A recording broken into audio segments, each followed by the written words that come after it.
Welcome to the Art of Marketing Operations, a Taylor podcast. I'm Glenn Bottomley, and today my guest is Augie Johnston, founder of Vidchops, a powerful video editing agency for YouTube creators. Thanks for joining us today, Augie. Hey, thanks for having me. I'm excited to talk a little biz and a little marketing. It's kind of one of my favorite things. That's excellent. Well, and you actually you have a whole background in YouTube yourself. You had a successful YouTube channel, and then you founded Vidchops, your video editing agency. So can you explain what all this experience has taught you, and how has this all lent to sort of your understanding of the power of video? Yeah, I think because I started a YouTube channel back in like 2010, 2011, and have gone through the whole gambit of being a creator and now helping other creators kind of reach their dreams and grow their business through video. I'm more sold than ever on online video. Like if you were to ask me, what's the one piece of advice you'd give me to grow my business? I would first ask, how are you using online video? And if you said, we're not using it, then I would say, okay, well, let's start there. And if you say we are using it, then I would say, okay, well, let's figure out how you can use it more effectively and how you can scale your online video strategy to make more videos, create more videos so that you can in turn get more leads, get more eyeballs on your business and make more money. Mm-hmm. Well, and I want to dig into that a little bit because, obviously video, you touched on a part of it, which is generating leads, et cetera. So what have you found that video presents, in terms of the greatest value of to an organization? And then, kind of a flip to that question is then, how have you seen video sort of impact businesses? Do you have some interesting case studies that you could sort of share about the power of video and how it has impacted an organization? Yeah, I mean, the reason you want to do video, there's a lot of different reasons and there's a lot of different utility, right? It's not just about getting leads, but in the terms of content marketing, it is about getting leads. It's about direct marketing. It's about even, sending people directly to offers to close them. But really, in my opinion, the best way to use online video in the content marketing sense is to create organic content, post it, have calls to actions to send people to a lead or an opt-in page, a lead magnet, right, where people can enter their email. Everyone knows the strategy, right? Get the free ebook, the free video tutorial, and then you add them to your email list. That's the best way to use it. I wouldn't say the best, but that's step one, mm-hmm. right? Step one is to start to build that audience, because the power is in the audience, if when it comes to being online, and there's so many different types of audiences, you could have a Twitter audience, you could have, blog readers, you could have a YouTube audience. But the best audience, in my opinion, is ones that are watching your videos, because as you know, people connect with people. It's really hard for somebody to connect with the Nike swoosh, right, at Nike. But they can connect with LeBron James, who's wearing the Nike shoes, and that's the reason they're wearing the Nike shoes. And so when you do create videos, you kind of give a face to your business. It allows people to connect with you. When they sign up for your business, they then think, okay, yeah, I'm signing up for this service, but they really feel like they're signing up with you. So that's kind of the powerful part. As far as what we've seen happen with some people, I'll just use myself as an example. When I started on YouTube way back in the day, I was creating basketball training tutorials. So I wanted to be a professional basketball trainer, an NBA trainer. And also I had an online business. We had 11 different products that we sold. These were digital products. These were some physical products that we would source and private label from China. And in all of our YouTube videos, at the end of the video, we would say, if you want a free workout that will help you with X, Y, and Z, head over to the website, enter your email. And we were able to build our email list to over 50,000 leads, which were all free, right? These are all free organic leads from people coming from our YouTube channel. And we're able to grow a six-figure business doing that. So there's that example. Another example I like to give is one of our clients at Vidchops, which he came to us she was maybe releasing, 4 videos, I think 4 to 6 videos a month. She signed up with us. We kind of took the whole burden of editing off her hands, so she no longer had to edit. We did all the editing for us, and she started releasing 20 videos a month on YouTube. So imagine that, from 4 videos a month to 20 videos a month. And her views went from 55,000 views in a month on YouTube all the way to, I think it was 2.2 million views in 1 month. And that happened just within 5 months. I mean, she published 100 videos in those 5 months. But there's the growth right there from 55,000 to 2.2 million. And she had an entire business behind it too. She wasn't just some influencer trying to get fame. She had a business. And she used it for marketing. Yeah. That's an excellent story. Just out of curiosity, in that last example that you mentioned, Augie, what would you say is the average length of the videos that she was creating? About 10 minutes. About 10 minutes. And the reason I ask is I'm curious is that, there is this debate, going on. I mean, one of the things we've been doing a fair amount of research from a podcast perspective is there is this debate around the effectiveness of both long form video and short form video, where, if you take a look at obviously the popularity of YouTube and long form video, 10 minutes, 12 minutes, 15, 20 minute kind of sort of content videos, but also the exponential growth of TikTok and other really short form videos, 1 minute or less.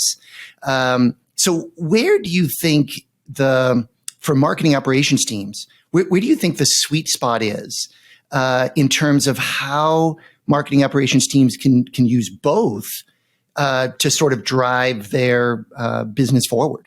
Yeah, I think both formats are great. I think that you should be doing both. The good news about short form content is that a lot of it can just be repurposed out of long form content. Kind of the strategy that I like is to record a podcast like we're doing right now. Take, 5 or 6 clips out of this, turn them into vertical videos, short form videos. If you post a YouTube video, take 1 or 2 short form vertical videos out of that. And then now you got a ton of short form content that you can post, and it hasn't taken you any extra work. And then you can go ahead and record original short forms if you want to put in that extra work. But here's kind of how I think people should look at short form and long form content. I think short form content is for brand awareness. No one's going to, swipe through their TikTok or their YouTube shorts or whatever, Instagram Reels, watch vertical videos, and then probably go and buy your product. First of all, there's nowhere to click a link. So there's that. Also, it's just, short form views are kind of like candy. Like they taste good. You don't want to eat too much of them, right? You don't want to spend too much time there and waste your day. An hour can pass pretty quick. But long form content, right? That's where you can go and watch a 10-minute video and learn about AI, right? That's where you can go and learn a new marketing tactic. And the good news is once you do watch that video and you learn that new marketing tactic, you just got value. Once you give value, there's that law of reciprocity where now you feel like you want to learn more or you want to give back, and you might even go and purchase by clicking the link in the description, or, on YouTube, they give you so many ways to put links on your videos. And you can go over and purchase or enter your email. So long form is more direct sales, short form, more brand awareness. That's an excellent distinction. And, this notion of reuse, you really do see this across the industry. The other day I was looking at Salesforce Plus, so salesforce.com/plus, and that's their sort of streaming, it's only on their website, but it's sort of their version of a streaming service. And videos that they are releasing there, then when you actually go to Salesforce's YouTube channel, literally the exact content is there, but then they're slicing and dicing some of that for their other social channels.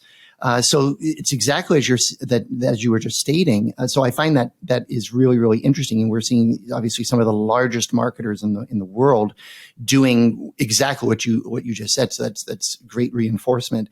But let's now talk a little bit about sort of the content viewing algorithms, because that is that is such a unique and critical aspect and technology aspect to understand to drive viewership and growth. because these content viewership algorithms on both YouTube, TikTok, all the social channels, etc., they are so unique in how they continue to offer up more and more similar content that you're viewing. So how do you at Vidchops, how do you help your clients understand that challenge? And then how do you recommend that marketing operations teams sort of use and then also leverage these algorithms? Yeah, the algorithms are the tricky part, and they're changing constantly. I think when you look at any platform and you say to yourself, without reading a blog post or anything, like, what does this platform want? Well, they normally want to make money, right? Okay, well, how does this platform make money? Well, normally it's through ads. So in regards to YouTube, if you create a video and somebody watches your video or watches one ad on your video, then watches 5 seconds and clicks away and never to return to YouTube ever again, YouTube is going to say, well, probably shouldn't show that video to, 10 million people, because that's going to be 10 million people clicking away, and we're only going to show, a few. We're not going to get too many impressions on our ads. So, that's kind of the name of the game, is keeping people on the platform, having them engage with your video, like, comment, subscribe, or follow, especially on YouTube. But all those things are great. Likes are great. Comments are great. But really, it all comes down to, like I just mentioned, what YouTube wants, and they want to show more ads. So it comes down to watch time. So the name of the game on YouTube is watch time, or average view duration, meaning if somebody clicks onto your video, you want them to watch as much as possible, and you want them to watch more videos, whether that's on your channel, that'd be great, or even other channels. Because YouTube's tracking everything. They're tracking how long the user's on the website, what happens to them after they watch that video, how long they watch it. They're tracking all that stuff, and that's what goes into their algorithm. And the crazy part about it is that it's not just what they're watching. It's also what they are clicking on, because click-through rate is also a very important thing, meaning you want to create a good title, have a good topic on your video, have a good thumbnail, which is also one of the top 3 major factors is click-through rate. So getting people to not only watch all the way through, but to also click on your video is kind of the 2 main things. So that's the algorithm. As far as speaking to the short form platforms, I'm not an expert in those regards, but it's kind of the same thing. It's the watch time. You want people to not only watch through your 50-second video once, but maybe twice, maybe 3 times. And the more that happens, the more YouTube will promote it in the algorithm and show it out there. So that's kind of the name of the game with the algorithms.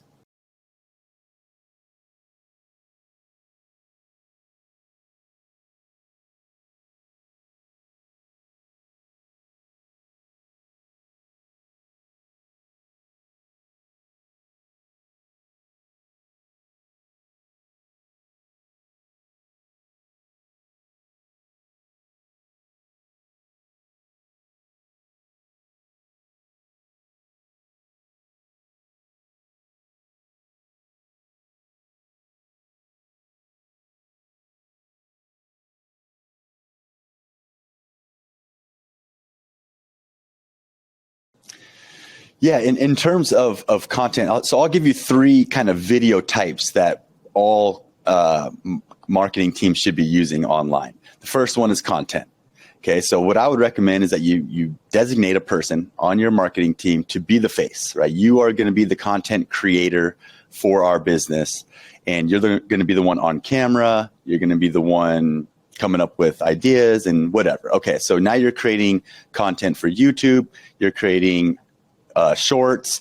Maybe that person also has a podcast, right? If you create short form content, a podcast, and just say 1 YouTube video a week, that is such a complete content marketing strategy right there that you're putting yourself in a good place, because you can repurpose the podcast, you can repurpose into short form, you can repurpose the long form YouTube into short form. And then you can also take that YouTube video, that YouTube topic. You can create a blog post on your website. You can take that podcast episode. You can create a blog post on your website. And so what other kind of content marketing do you want to do? You got short form, you got long form, you got a podcast, you got a blog. So there you go. You're good there. So that's the first type of online video. The second type of online video is ads, right? If you're doing any Facebook ads, Instagram ads, we're talking about paid marketing, the best converting ads are videos, right? You can warm up your audience. You can warm up your viewer right there inside of whatever, wherever you're marketing on TikTok with your ad. You can deliver a message. You can get that click over to your website, and then you can convert them there. So you want content, videos for content, you want videos for ads, and then you also want videos that live on your website. We're talking about like video sales letters or VSLs. So when they do get to your website, how are you converting them into a lead, or how are you converting them into a buyer? It should be through a video, right?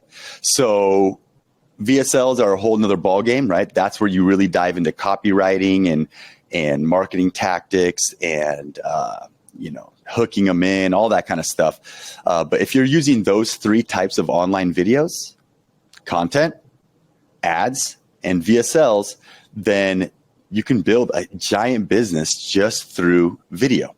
So with your marketing operations team, what should you do?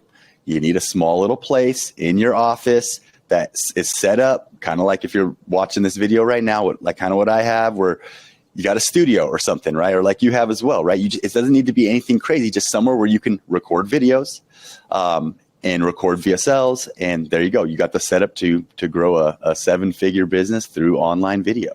So Augie, when you think about physical marketing impressions, things like, promotional items, signage, let's say you're at a trade show in a trade show booth, maybe direct mail or a marketing brochure, a kit, a folder, etc. How do you generally look at the integration between physical marketing and digital marketing strategies to create an overall integrated marketing strategy, not only for Vidchops, but for your clients as well? Yeah, I think they all do work together, and there's a place, and physical marketing stuff is great.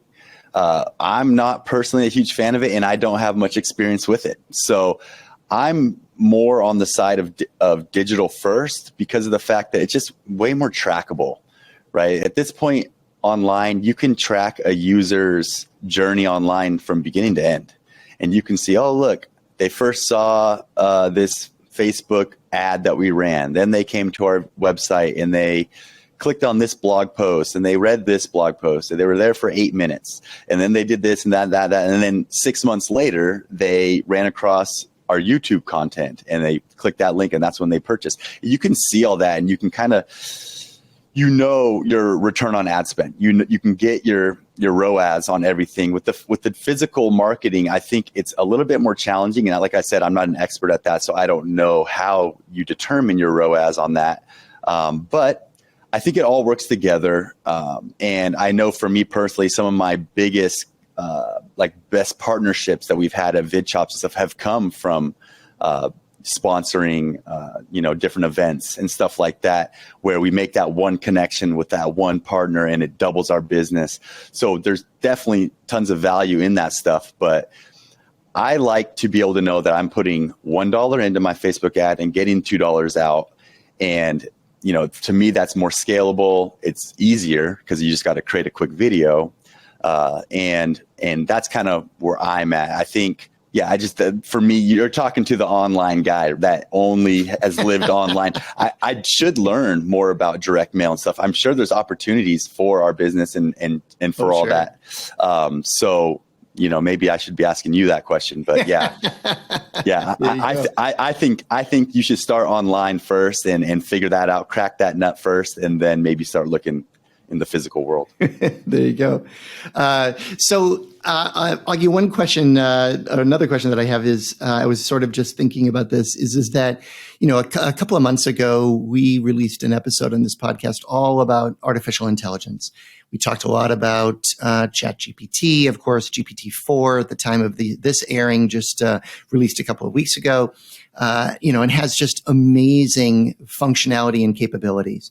So how do you sort of see video marketing being impacted by artificial intelligence systems like that, where content can be created, video can be created, words can be created, blog posts can be created, marketing collateral, photography, all of these things can be created sort of on the fly very, very quickly. How do you see in your business and for your clients, how is video marketing going to get impacted by artificial intelligence? Yeah, as far as creating content goes, I mean, it's already being used so much to create scripts, right? Video scripts, even titles and video topics. ChatGPT can give you some pretty good ideas. So that's already happening. As far as in the marketing world, like with ads and stuff, it's actually already happening as well. Google uses AI now to try to serve your ads to get you the biggest return on ad spend, to find the people that would actually purchase your product. So that's happening in the online ads area. And what we do, like the video editing side, that is just kind of starting to kind of show its head. So I do see apps out there that are using AI to what's called jump cut a video, which is where you go through and kind of just remove all the dead space. You can do that kind of in one click now. So that's great. Also, AI is able to like remove the backgrounds of videos a lot better. Like, so for example, like a green screen, like you don't really need a green screen anymore. You could just have any kind of background and the AI can do that. So those things are happening in the editing space, and we want to try to leverage those with our editors to, speed up the process and all that kind of stuff. As far as content creation, like you mentioned, in one click, you can create a new graphic. You can create a whole blog post in one click.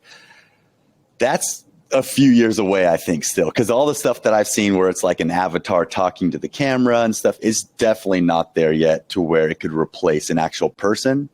But is that going to happen someday? Maybe. You see the way my head's moving back and forth. Like, how are they going to do it? They will get there. But I like to think that people watching a video that's created by AI will not be engaged.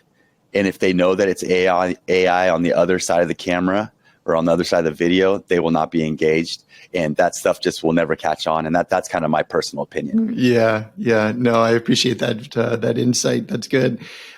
So what's the vision then for Vidchops, for your business, for the future? What's some of your goals here coming up in the next, let's say, 5 years or so? Yeah, we just want to continue to help creators. Our whole mission really is just to help, people so they don't burn out, because that's exactly what happened to me. And it's a common term, YouTube burnout. People think it's like the easiest job ever to be a content creator on YouTube. And it's actually one of the hardest jobs. And most people do burn out. I lasted about 5 years with a one video a week release schedule. So we want to help not only people avoid that burnout, but we want to help them get to that next level. It would be great to help somebody go from, 1,000 subscribers to 10 million subscribers and to like really, make an impact in their life and just the world in general. And that's kind of the big vision for Vidchops, is just to take people from zero to wherever we need to. Well said. So Augie, before we wrap up today's episode, what is the main takeaway that you want to share to help understand the challenges facing marketing operations executives today? If you're not using video in your marketing efforts right now, I highly recommend it. Like I said earlier, take somebody from your team, say, hey, you're going to be the face. Congratulations. And just start pumping out content. You'll learn so much from there. With every new video, you'll get better, and you'll learn and grow, and in the end, hopefully grow your business. Excellent. Well, we will leave it there. This wraps up this episode of The Art of Marketing Operations. Thank you so much for joining us today, Augie. Thanks for having me. All right. Until next time, stay safe and take care. Thank you for listening to The Art of Marketing Operations, brought to you by Taylor. Don't forget to hit subscribe in your favorite podcast player. If you enjoyed this episode, please rate, review, and share. Until next time.